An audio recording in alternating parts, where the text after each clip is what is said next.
아이가 소극적인가요?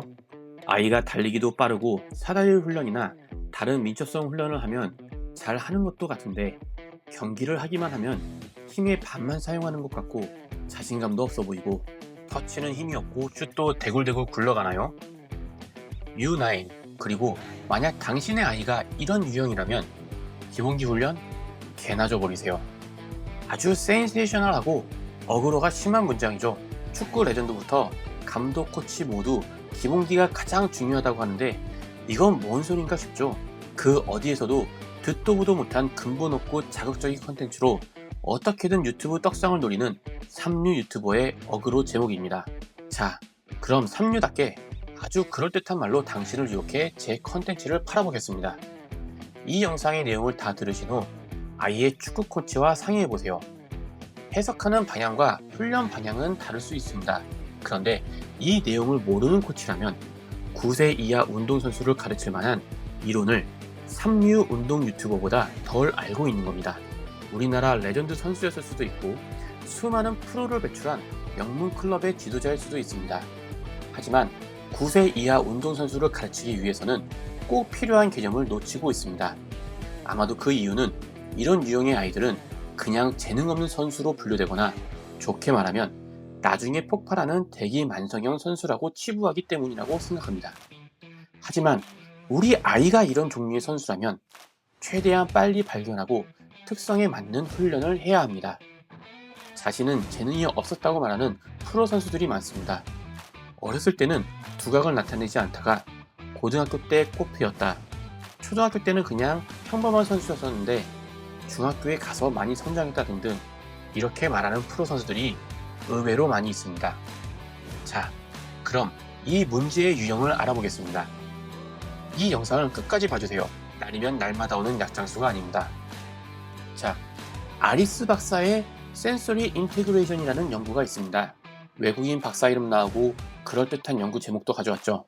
전형적인 사기꾼 멘트입니다. 그런데 조금만 더 들어보세요. 약 좀 팔자고요. 이 아리스 박사가 누구냐? 챗 GPT한테 물어보세요. 영상이 너무 길어집니다. 그리고 어차피 제가 말한다고 믿을 것도 아니잖아요. 그래도 또 간단하게 소개하자면 아리스 박사는 던, 아리스, 밀러로 이어지는 감각 이론의 한 축을 담당하는 매우 근본 있는 임상 작업 치료사입니다. 이들의 연구에 의하면 특정 성향을 가진 아이들이 나오는데 이 성향을 가지고 있는 아이들은 스스로의 출력을 낮추고 자신의 힘을 100% 발휘했을 때 순간적으로 오는 너무 많은 자극, 특히 몸의 균형이 깨지거나 자신이 통제할 수 없는 몸의 부위가 생기는 것을 위험으로 인지하는 경향을 가집니다.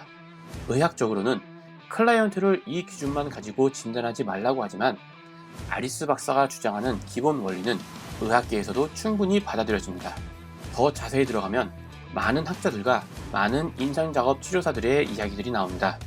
그들의 주장은 다양하고 진단하는 이름도 많고 너무나도 많습니다.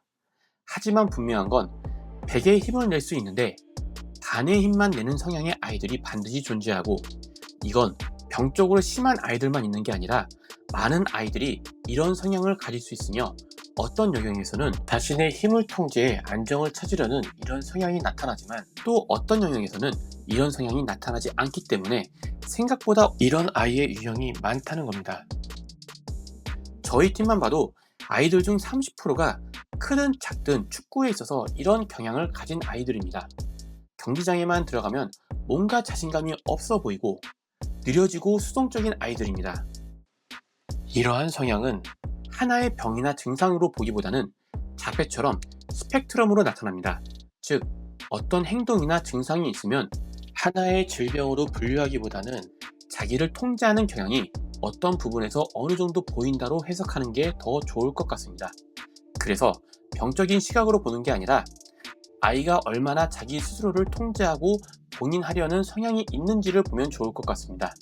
좋아하지는 않지만 MBTI에 P 성향이 몇이다, J 성향이 몇이다, 나는 I가 몇이다처럼 그냥 성향일 뿐입니다. 자, 그럼 이 아이들은 왜 힘의 반만 낼까요? 그 이유는 내가 100의 힘을 냈을 때 세이프하지 않다고 느끼기 때문입니다.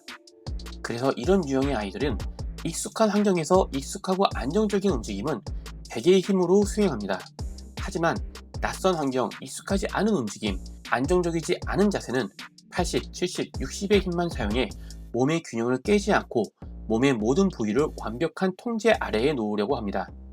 100의 힘을 사용하면 몸의 균형이 필연적으로 조금은 깨질 수밖에 없는데, 이를 자신의 몸이 위험하다고 느끼고 최대한 안정적인 자세를 유지하기 위해 힘을 조금만 사용하는 겁니다. 예를 들면 그냥 가벼운 펀치는 가만히 서 있는 상태에서도 할 수 있고, 마음만 먹으면 언제든지 펀치를 멈출 수 있습니다. 하지만 우리가 펀치 기계를 온몸의 힘을 사용해서 칠 때는 몸의 균형이 한쪽으로 몰리게 됩니다. 그리고 우리는 우리 몸에 통제할 수 없는 부위가 생기게 됩니다. 이 경우는 날아가고 있는 팔을 갑자기 멈출 수 없는 상태입니다. 아이들은 이 상황을 본능적으로 위험하다고 인식하고 머리가 몸을 봉인해버리는 겁니다. 이런 아이들에게 가장 편안하고 좋은 상태는 안정입니다. 그런데 달릴 때 한쪽 발에 체중이 더 실리고 갑자기 멈출 수 없는 내 몸의 상태, 공을 찰 때 오는 몸의 균형의 치우침, 공을 찬 후 자연스럽게 몸이 앞으로 나가는 동작, 이 모든 동작들이 위험으로 인지됩니다. 특히 여러 아이들이 있는 틈바구니에 들어가 공을 뺏거나 내가 가지고 있는 공을 누군가가 뺏으러 온다면 예측되지 않은 상황에서 내 몸이 밀려 균형이 깨지는 게 매우 큰 위험으로 다가옵니다. 이런 아이들에게 최악의 훈련은 이런 과부하된 감각 안에 아이를 몰아넣는 겁니다.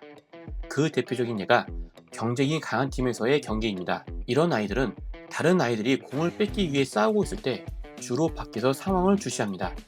축구는 늘지 않고 그냥 버티고 있는 겁니다. 최선의 방법은 경기에서 나오는 겁니다.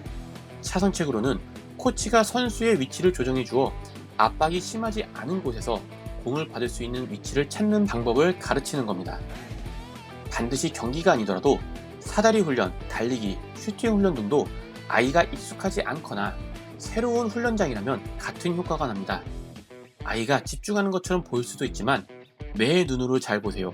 지금 동작을 잘 수행하기 위해 코치가 알려준 몸의 디테일대로 무게 중심이 움직이며 집중하는지, 아니면 몇 초 되지 않아 몸의 무게 중심이 움직이지 않고 안정적인 몸의 자세를 만들기 위해 자세가 바뀌는지, 아이는 훈련이 아니라 버티기 위해 에너지를 사용하고 있는 중일 수도 있습니다. 이런 아이들 중 신경이 잘 발달한 아이들은 특별히 가르치지도 않았는데 몸의 균형을 기가 막히게 잡는 아이들도 있습니다. 이런 아이들에게 사다리, 달리기, 슈팅 훈련은 반드시 필요합니다. 그 벽을 깨지 못하면 축구를 할 수 없습니다. 그럼 몸을 제어하기 위해 균형 감각이 발달할 정도면 그에 맞는 운동을 시키면 되지 않을까요? 이제 축구 유튜버 보지 말고 골프나 사격, 양궁을 시켜봐야겠다고 생각하시는 분들 가지 마시고 끝까지 들어보세요. 아직 약 다 안 팔았습니다. 가시더라도 좋아요 한 번만 누르고 가주세요. 골프, 사격, 양궁으로 가시는 분들 말리지 않습니다. 이 특성만 본다면 골프, 사격, 양궁, 야구에 더 특화된 특성이 맞습니다. 가세요. 하지만 이건 하나의 특성일 뿐입니다. 골프, 사격, 양궁을 하시다 보면 또 다른 내 아이에게 맞지 않는 영역이 보일 거예요. 그때 다시 돌아오시면 구독 버튼 치워버리겠습니다. 받지 않겠습니다. 받지 않아요. 우리 같이 축구해야죠. 축구의 장점 중 하나가 포지션이 아주 많고 포지션별로도 특성이 다 다르다는 겁니다. 이런 단점은 극복하라고 있는 거지 포기하라고 있는 게 아닙니다. 이런 아이들에게 또 다른 최악의 훈련은 콘 드리블입니다. 기본기, 드디어 나왔습니다. 특히 제가 좋아하는 마룻바닥에서의 콘 드리블이 최악입니다. 이런 콘 드리블은 아이가 자신의 몸을 컨트롤하는 데 집중하게 만듭니다. 이런 아이들에게 자세를 잡아주는 것도 좋지 않습니다. 아이는 더 소극적으로 변하고 경기 중에도 안전한 동작만 수행하려는 경향이 강해집니다. 자신의 몸에 집중하기보다는 그 굴레를 벗어나게 도와주는 게 중요합니다.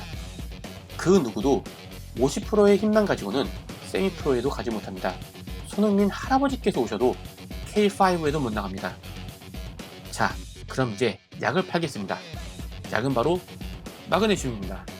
이 마그네슘으로 말씀드리자면 몸의 긴장을 풀어주고 흥분된 신경계를 안정시키는 데 도움이 됩니다. 두 번째 약은 오메가3입니다. 감각 반응에 대한 감각이 너무 과하게 튀지 않게 도와줍니다.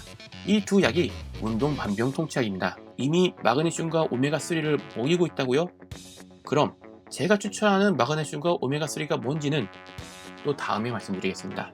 일단 오메가3는 EPA가 좀 많은 걸 추천하고요.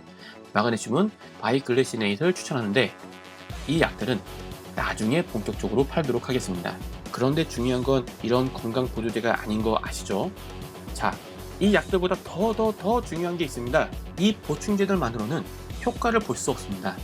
제가 이 약들을 진짜 팔지도 않습니다. 제가 파는 건 저항밴드, 풍선, 줄넘기, 메디슨볼, 곰발바닥, 그리고 아빠입니다. 엄마는 팔지 않습니다. 재고가 없습니다.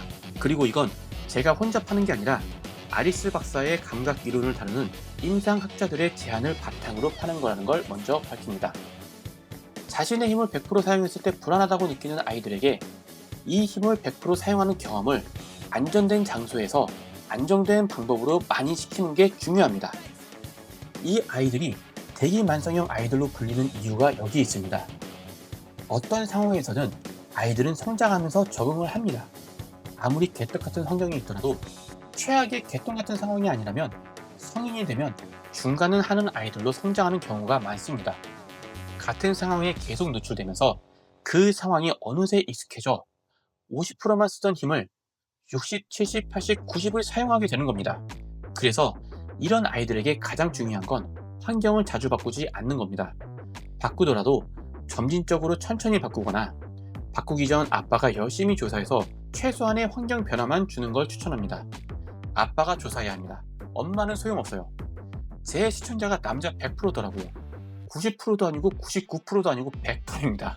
지금까지 1100명이 봤는데 그중 여자가 단 한 명도 없습니다. 제 와이프도 안 봅니다. 그래서 엄마는 팔려고 해도 가지고 있는 게 없어요. 어찌됐건 아빠들은 기억하세요. 최대한 익숙한 장소에서 익숙한 사람들과 훈련을 하는 게 이 아이들에게는 중요합니다. 자, 익숙한 환경을 만드실 결심을 하셨다면 이제 본격적으로 훈련법을 알아보겠습니다. 언제? 다음 영상에서 알아보겠습니다. 구독과 알림 설정 해놓으셔서 나오자마자 바로 보세요. 아이가 축구장에서 자신감 없어 보인다고 구박하지 마시고 좋아요 누르시고 오늘도 행복 축구 하시기를 바라겠습니다.